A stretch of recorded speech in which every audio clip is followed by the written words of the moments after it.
The winning streak is over. Here's how it came to an end in Toronto for the Tampa Bay Rays. Christian Bethancourt weakly grounds out to Jordan Romano, picks up the save as the Blue Jays hand the Rays their first loss of the season, 6-3. Fourth team in MLB history to start a season 13-0. Both the 82 Braves and the 87 Brewers lost Game 14. So history does, in fact, repeat itself as the Rays lose Game 14, 6-3 to the Blue Jays. George Springer hit a home run leading off the bottom of the first. Then the game really fell apart for the Rays when they gave up a 4-run inning in the fifth inning. A couple of bases-loaded walks that brought in a pair of runs, a botched double play ball bringing in another run, and the Blue Jays prevail. And look, this is pretty great for Tampa Bay, right? 13-0 start, but consider the teams they played: Detroit, Washington, Oakland, and Boston. Those are not top-tier Major League teams. The Blue Jays are a top-tier Major League team, a team that could win the American League. But when all is said and done, the Tampa Bay Rays will be in the record book starting the season 13-0. Get some instant analysis and reaction here from CBS Sports MLB writer Matt Snyder. Matt, it comes to an end, and really, look, that was that one inning in the fifth that really did them in, giving up 4 runs, the walks, letting. It just wasn't Rays. It wasn't the way the Rays had played during the winning streak. Sloppy throw to second on a double play. It comes to an end, and it wasn't their best game. Yeah, I mean, they were already losing, and we've seen them come back a few times. But in the course of that inning, it was like, yeah, this is just not going to happen. It's one of those nights where it just feels like, it happens to everybody. It's just not your night. And once they walked in 2 runs, and then there's a tailor-made double play, and you think maybe they'll get out of this inning with it only being 4-1, that's workable.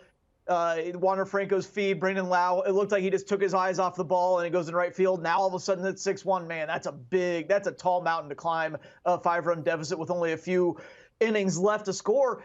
Then they did get 2 runners on the next inning, and it's like, okay, they've been so reliant on the home run this year. If they hit a home run right now and cut it to 6-4, you know that the dugout is going to be feeling those vibes like, hey, here we go again. Well, then the Blue Jays wiggled out of that inning. Then the Rays got their home runs the next inning. They got back-to-back solo home runs just to cut it to 6-3. Those 3 innings, to me, it kind of showed that things just weren't sequencing the Rays' way offensively. And then when they were on the field, things weren't going their way at all. So it was the Blue Jays' night. And that's going to happen over 162. Yeah, and Drew Rasmussen just didn't have it really from the start. 4 1/3, charged with 5 earned runs. Gave up, again, the leadoff homer in the bottom of the inning to George Springer. And at that point, you're thinking, okay, they're not out of it. But they had only trailed for 6 innings of the possible 117 innings they had played. So then you're sitting there and go, oh, man, they're trailing.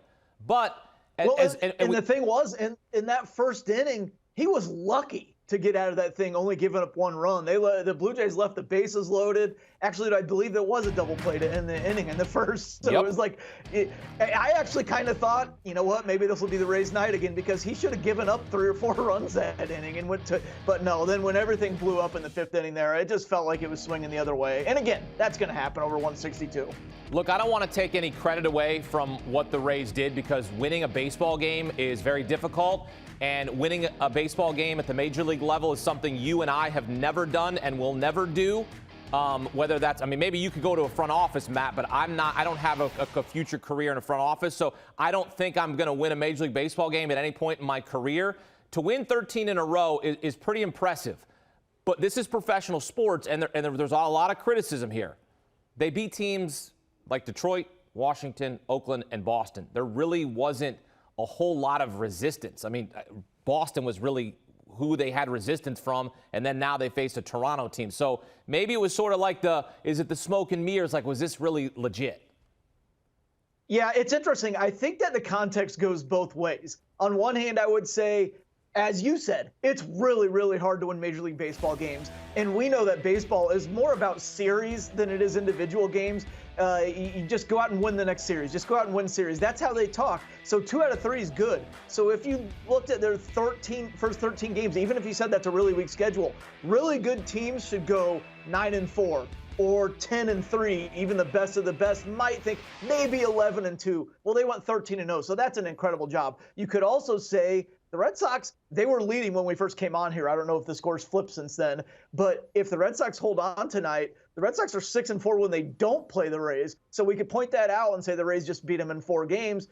The flip side of that is we do have to tell the truth and say the context is the Tigers, Nationals, and A's might very well be the 3 worst teams in Major League Baseball. So to start 9-0 against them is great, but we'd be remiss if we didn't mention it's a very easy schedule to start the year. Yeah, I think that's probably absolutely right. Those are the 3 worst teams in baseball: Detroit, Washington, and Oakland. Yeah.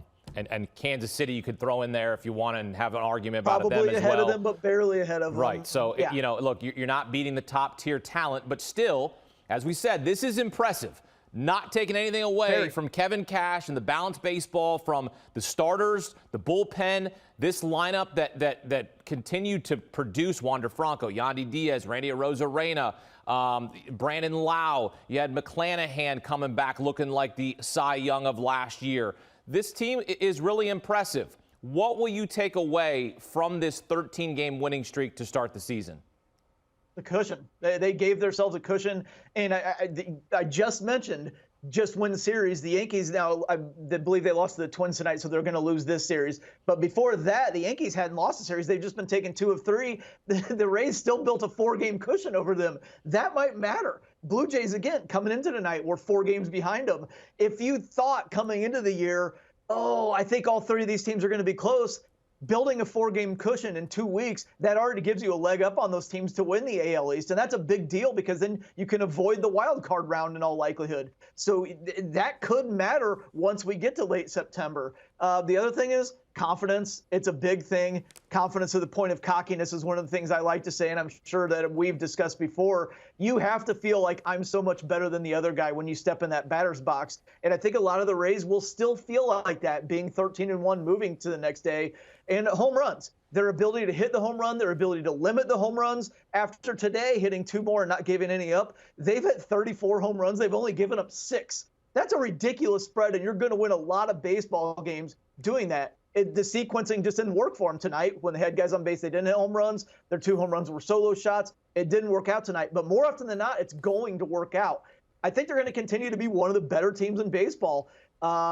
Yesterday, our roundtable question on CBSSports.com on the baseball team was, are the Rays actually the best team in baseball? And I don't think that they are. I don't think they're going to be the best team for that long. But that's the thing. They set themselves up with a 13-0 record to start the season. Only 3 teams in Major League history have ever done that. So they really set themselves up. If they were going to be a 88 to 90 win team, now they might be able to think about 95 and get a bye in the playoffs. Well, I'll tell you what, I wouldn't be surprised, because of the world we live in, if the Rays didn't even make the playoffs. I wouldn't be surprised if you told me at the beginning of the season they started 13-0 and then come October they weren't even in the playoff picture, because that's how crazy things can happen. If you go, yeah, I remember that, and then I'll go, that was so long ago. They started the season 13-0. Well, here's a tidbit on that. The 2 other teams that finished 13-0, the Braves did win their division in 8-2, but the Brewers in 1987, when they started 13-0, they did not make the playoffs. In fact, through 43 games, they were only 22-21. I don't think the Rays will be that bad. No, I don't. Well, both the 82 Braves and 87 Brewers lost Game 14, so history does in fact repeat itself as the 2023 Rays lose game number 14, their first loss of the season at the hands of the Blue Jays, 6-3. Matt Snyder here breaking it down for us on CBS Sports HQ. What a run it was for the Tampa Bay Rays. Started the season 13-0, matched a modern-day Major League record. They were chasing the Maroons, who in 1884 started the season 20-0. The Maroons would go on to finish the season 94-19 and win the Union Association Championship. We'll see if the Rays can turn this into a World Series championship. Do you want a sports network that delivers everything that matters about the game? The highlights, the picks, the instant analysis, no yelling, no fake debates, no politics. Hit the subscribe button and never miss a moment.